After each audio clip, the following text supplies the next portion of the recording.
एक चिड़िया की नई नई शादी होती है और जब उसकी शादी होती है तो वो ससुराल चली जाती है। चिड़िया की सासू माँ दरवाजे पर खड़े होकर के वह बहू के ऊपर फूल बरसाती है और उनका स्वागत करती है। कहती है, बहुत अच्छा हुआ जो मेरे बच्चे की आज शादी हुई। और सुन बहू, कान खोल करके, मुझे पहला बच्चा बेटा ही चाहिए, ना कि बेटी। मुझे बेटों से ही प्यार है, ना कि बेटियों से। माँ जी, आप ये क्या कह रही हो? बेटा बेटी तो प्रभु की देन होती है। फिर वह बुलबुल चिड़िया अपने काम से लग जाती है। सारा घर का काम करती है, सुबह से शाम हो जाती है, दूध भी निकालती है, घर का भी नाश्ता बनाती है, फिर खाना पीना बना करके फिर सबको खाना देती है। फिर समय के साथ साथ वह चिड़िया के साथ एक ऐसी घटना घटती है कि सुनो जी, देखो मैंने एक अंडा दिया है। अब इसमें से बेटा हो या बेटी। यह सुन करके वो चिरोटा वहाँ से उड़ जाता है और अपनी माँ को भेजता है। माँ, बुलबुल ने एक अंडा दिया है लेकिन पता नहीं बेटा हो या बेटी। फिर वह बुढ़िया चिड़ैया अपनी बहू के पास आती है और कहती है कि मैं अपने बेटे के लिए एक जोड़ी कपड़े खरीद के लाती हूँ। चिड़िया सोचती है कि इस बुढ़िया को हो क्या गया है।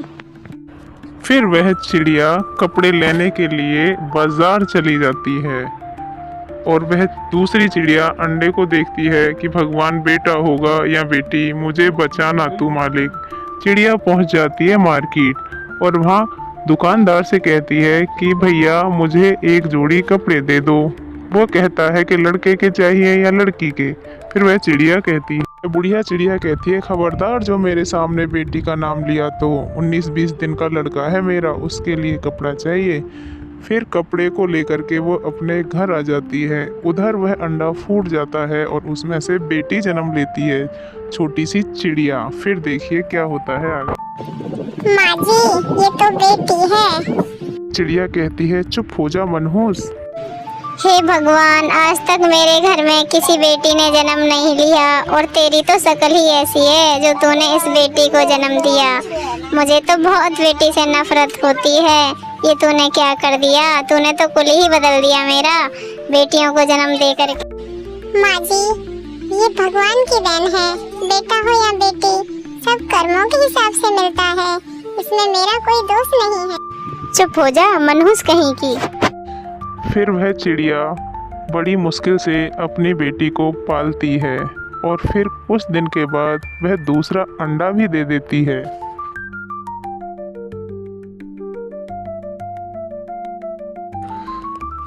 फिर उसकी सास को पता लगता है और वह आती है और देखती है कि बेटा है या बेटी। फिर वह दूसरी भी बेटी ही होती है। फिर उसकी सास कहती है कि मनहूस कहीं की, तेरी शक्ल ही ऐसी है, चली जा मेरे घर से। फिर वह चिड़िया कहती है, माँ जी, मैं 2 बेटियों को लेकर के कहाँ जाऊंगी इस हालत में? मुझे घर से बाहर मत निकालो।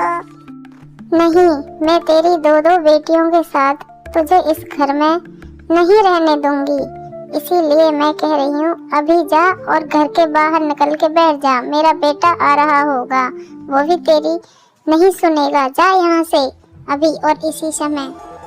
फिर वह चिड़िया अपने घोंसले से बाहर अपने पति का इंतजार करती है और रोती है कि भगवान, पता नहीं वो हमें घर में रहने देंगे या नहीं। फिर क्या होता है देखो।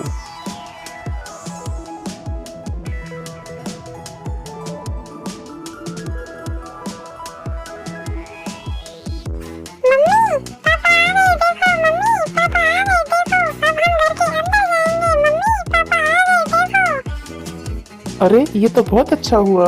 देखो जी, माँ जी ने मेरे साथ बहुत बुरा करा है। कहा है कि देखो तेरी 2 बेटी हैं, मैं तुझे नहीं रख सकती और मुझे घर से बाहर निकाल दिया है। आप बताओ मैं क्या करूँ? आप तो मुझे घर में रखोगे ना? बताओ ना तुम। अरे ये तो बहुत अच्छा करा माँ ने। अरे ठीक है, मेरे घर में तुम्हारे लिए कोई जगह नहीं है क्योंकि तुमने 2 बेटियों को जन्म दिया है और मेरे घर से चली जाओ। मैं नहीं रखूंगा तुम्हें, क्योंकि हमारे घर में बेटियां ने अभी तक जन्म नहीं लिया। मैं भी नफरत करता हूँ बेटियों से। जाओ। चिड़िया कहती है, देखिए हमारा तुम्हारे सिवा कोई नहीं है, हम कहाँ जाएंगे। उस चिड़िया को घर से माँ बेटा निकाल देते हैं। फिर अंदर से वह कुंडी लगाकर माँ बेटा बहुत खुश होते हैं और कहते हैं, बेटा तूने तो वही कहा जो मेरे मन में थी, तूने मेरे बिना कहा ही सब कुछ कर दिखाया। तू है मेरा बेटा, अब तेरी मैं दूसरी शादी करूंगी बेटा।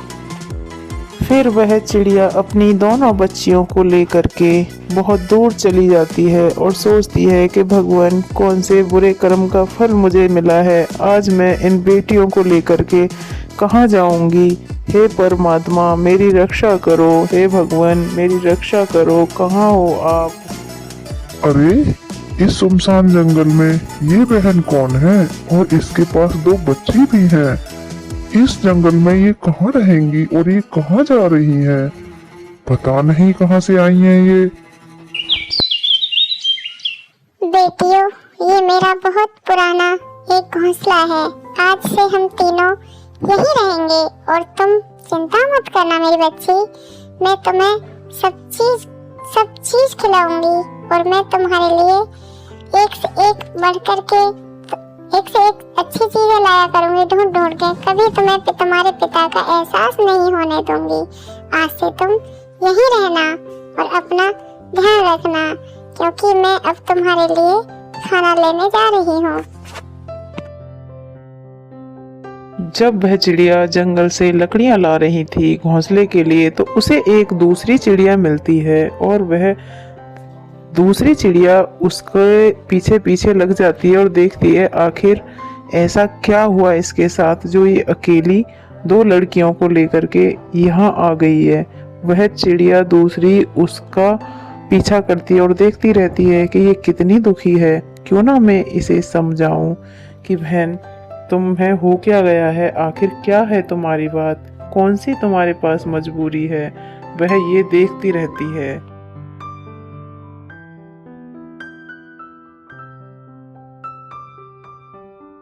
बहन, तुम्हारे साथ कौन सी ऐसी घटना घट गई जिससे तुम परेशान हो?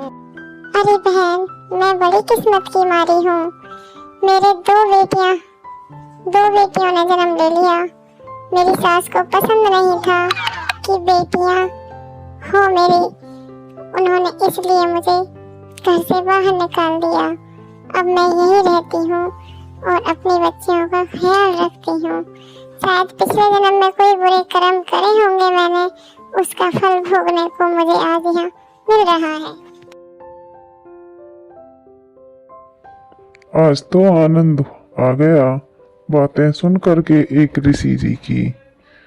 उन्होंने ऐसी बातें कही हैं कि वो ये कह रहे थे कि जितने भी जीव जंतु, जितने भी पक्षी यहाँ आएंगे मेरे मार्ग में, मेरा सत्संग सुनेंगे, तो उनका भी मैं कल्याण कर दूंगा और उन्हें मनुष्य का जन्म दे करके फिर भक्ति करके जीवन मरण से मुक्ति दिला दूंगा।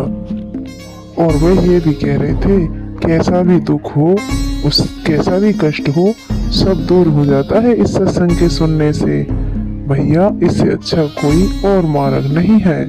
हम तो चाहते हैं कि हम सब पक्षियों को बताते हैं कि चलो सत्संग सुना करेंगे आज से। फिर वह चिड़िया दूसरी चिड़िया को सत्संग के बारे में बताने जाती है और कहती है क्यों ना उसके भी जीवन में खुशी भर जाए। वह चिड़िया पूरे जंगल में शोर मचा देती है और सभी से कहती है कि हमें भी नाम लेके भक्ति करनी चाहिए। हमारा तभी तो ये हाल हुआ है। जब हम मनुष्य जीवन में थे तब हमने भक्ति नहीं करी, अब हम सभी भक्ति करेंगे। वो मिल करके सारे जंगल में यही चर्चा करते रहते थे, खाना भी खाने जाते थे, फिर भी बारिश में घूमते थे, फिर भी यही चर्चा सभी जीवों के साथ रहती थी।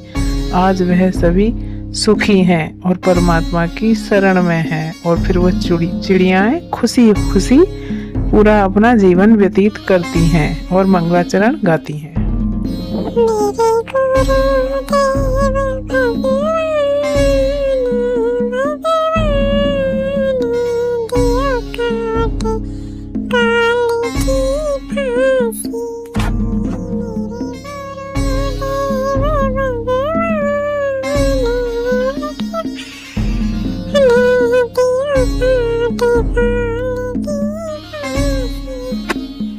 फिर परमात्मा का सत्संग सुनने के बाद उस चिड़िया की सास को उस चिड़िया की याद आती है। फिर वह उससे मिलने जाती है और खुशी खुशी उसे अपने घर ले आती है और उससे कहती है, बेटा मुझे माफ़ कर दे, देख मेरे से बहुत बड़ी गलती हो गई। बेटा मैंने बेटा बेटियों में दोष समझा। मैंने अपने बेटे से भी कह दिया है कि वो तुमसे कुछ नहीं कहेगा। वो भी कह रहा था कि माँ हम उसे वापस ले आते हैं, बेटा तुम आज से यहीं रहना हमारे घर ही, अब मत जाना। और मैं अपनी गलती का बहुत बहुत पछतावा कर रही हूँ। और इतना ही कहते ही वहाँ थोड़ी देर में चिरोटा भी आ जाता है और वह भी उससे माफ़ी मांगता है। फिर उसकी चिड़िया उसी घर में अपनी बेटियों के साथ रहने लग जाती है और खुशी खुशी वह तीनों चारों पांचों अपना जीवन व्यतीत करते हैं। हमें इस कहानी से ये शिक्षा मिलती है कि बेटा बेटियों में फ़र्क नहीं देखना चाहिए। वही भगवान बेटा देता है, वही बेटियां देता है और हमें सभी मिलकर के ही रहना चाहिए। इस कहानी की यही शिक्षा है।